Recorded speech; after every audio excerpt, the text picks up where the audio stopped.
Welcome to another episode of The Fearless Four. This week's episode takes place in the coastal biome, specifically on a sandy beach off the East Coast. Coastal biomes are found on every continent and are loosely defined as any place where land meets sea or sea-related water. Here on The Fearless Four, we survive in different biomes for one whole week. Let's introduce the hosts and survival experts. This is Aiden, the plant expert.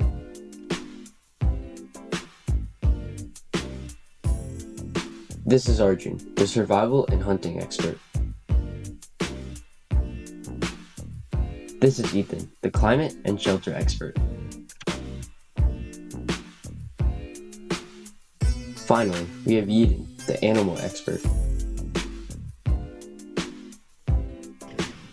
So these are what we brought in our packs. What I brought is a tarp. There's a little book about coastal ecosystems, first aid kit, and some water. I brought water, towel, sunscreen, and bug spray. I brought scissors, water, and a towel. I didn't bring anything, but the bag looked cool. On this globe, you can see that there are coastal biomes on all continents. Alright, so let's get it together. What exactly are we working with? Well, first we have to identify what kind of coastal biome we are. What do you mean? Well, there's a few types of coastal biomes. There's things like mangroves, coral reefs, and white sandy beaches. So, white sandy beach? Yeah, I think we're mainly looking at white sandy beach. Yep. We should also look in the intertidal zone of the white sandy beach. Ethan, you know the climate. What's that looking like? Well, coastal biomes can reach a low of negative 40 degrees Fahrenheit and a high of 100 degrees Fahrenheit. This biome probably has around a low of 50 degrees Fahrenheit and a high of 80 degrees Fahrenheit.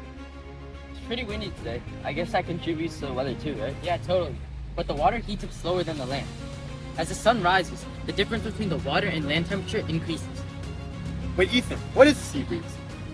The ocean's cold temperature creates a high pressure zone and... The land's high temperature creates a low pressure zone? Exactly. So the high pressure zone from the water will come to the low pressure zone on the land. Creating sea breeze. Wow, it all makes sense now, but it's a little humid.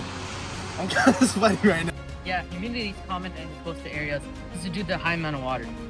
We should probably see what kind of geography features there are. Yeah, some features are dunes, rocky areas, cliff peaks, and marine terraces.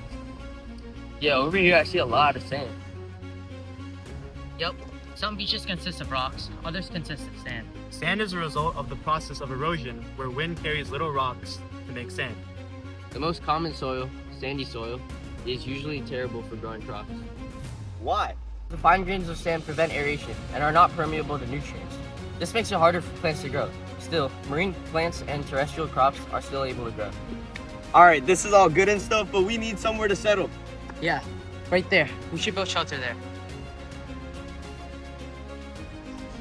I think we could all agree that food is our priority. Yeah, we should probably hunt and gather before the sun sets. It's probably better to get food sooner than later. No, what the heck? We should build a shelter, or else we're gonna get cold and starve.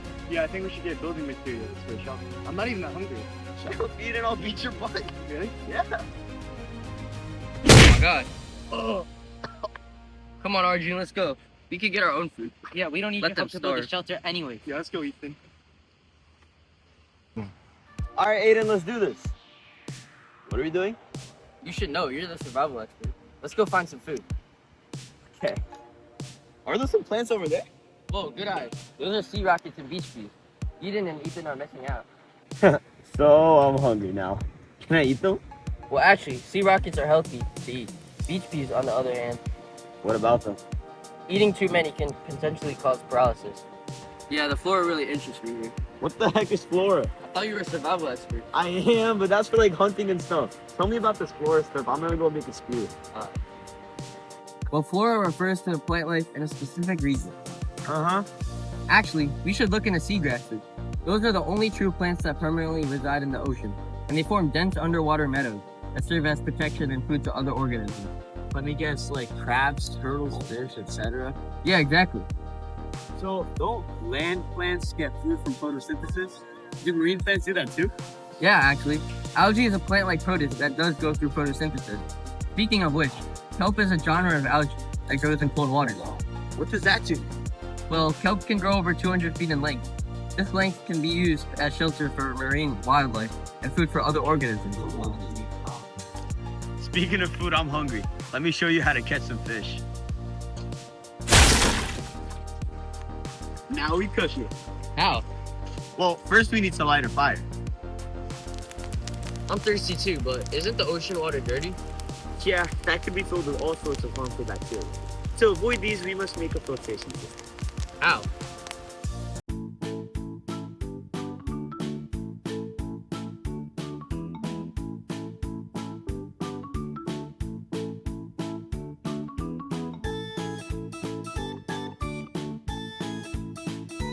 What will this do? Well, having different layers will filter out impurities.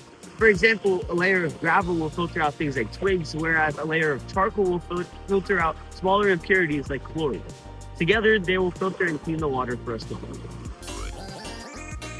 Oh, look, birds. Oh, those birds remind me of the fauna that live in a coastal environment. What is fauna? Fauna are basically all the animals that live in any given environment or ecosystem. In any given ecosystem, there are things called trophic levels. On the base of a trophic level are producers. In a coastal environment, producers are usually things like phytoplankton or other types of marine plants. Now, the primary consumers are the second level of trophic levels. Those can be krill or anything that eats plants, basically. And the secondary consumers, or the third trophic levels, are the things that eat those. So jellyfish and other smaller fish eat krill and other things that eat little plants. Crabs are an example of a secondary consumer. They eat krill, but another interesting thing about crabs is that they're omnivorous, so they can also act as primary consumers as well. Tertiary consumers are the things that eat the secondary consumers. So things like larger fish or anything that eats smaller fish or any other secondary consumer. I've heard of things called quaternary animals. What are they? So quaternary animals are anything that eat tertiary animals. So usually quaternary animals are things like apex predators, or things that are huge and eat everything else. So like sharks or even birds. Hold that down. Let's go build a shelter. Ethan, do you see any materials to build a shelter over here? I'm looking for some wood right now. Finally, this shelter is finally built. These little walls are gonna keep us warm throughout the night and protect from wind. But I don't know about you, but I'm so hungry, I think I could probably eat you. You're kidding, right? Nope, let's go find some food. Look, there's plants. They must be edible. We should probably eat. Wow, Arjun, this fish is super good. Yeah, I don't know much about animals, but we cooked it, and that's supposed to get rid of most harmful bacteria. We should be. I'm full, but I'm pretty cold. What are we gonna do for the night? Yeah, maybe splitting from Eden and Ethan wasn't such a good idea. They must be so cozy and warm. You know what, Arjun? I'm freezing. I can't stand this anymore. Let's go find Eden and Ethan. You know what? I guess we're gonna have to eat these, yeah? No, don't eat those! Yo! What the heck are you guys doing here? Actually, we kind of need you guys' expertise to survive. No, we need to apologize. We cannot live without you guys. Oh, shut up. Why can't I eat my peas? No, trust me. I'm looking out for you. Too many of those are gonna cause paralysis. Yeah, he is. From now on, we work as a team. Would you guys like some leftover sea rockets and fish? Yes, please. Did you guys build a shelter while we were gone? Yeah, we did. It's over here. Come on. This is a nice shelter, but it's getting kind of cold. We should build a fire. Alright, but first, let's read a little book about the coastal ecosystem. This part of the book talks about some of the abiotic and biotic factors in a coastal ecosystem. Temperature determines where and how organisms live. Too hot or too cold, then the organism dies. The oxygen level similarly determines what organisms can live in an area. Too much or too little, then an organism might die. The amount and quality of nutrients determines where organisms live.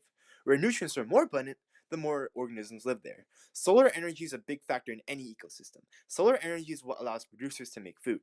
If producers can't make food, then the organisms that feed off of those producers would die. Water clarity determines how much solar energy can reach marine plants.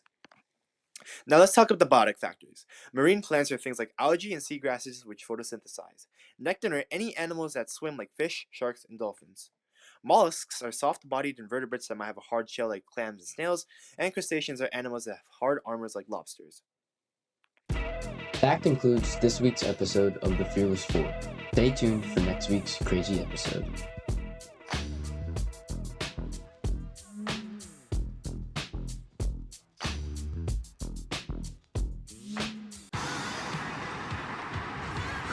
Save it.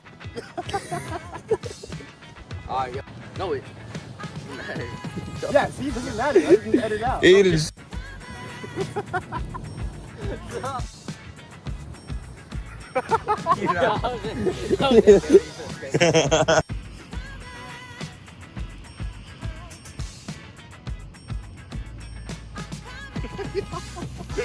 Time for a steak, bro.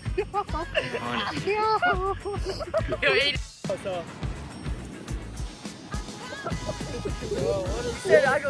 I said I go first. Stop! What? There's nothing happening! How are you messing up? Alright, so let's get it together. What exactly? Alright, we're stopping. We're stopping. They're all laughing, We're bro. stopping it. They're all laughing. Everybody.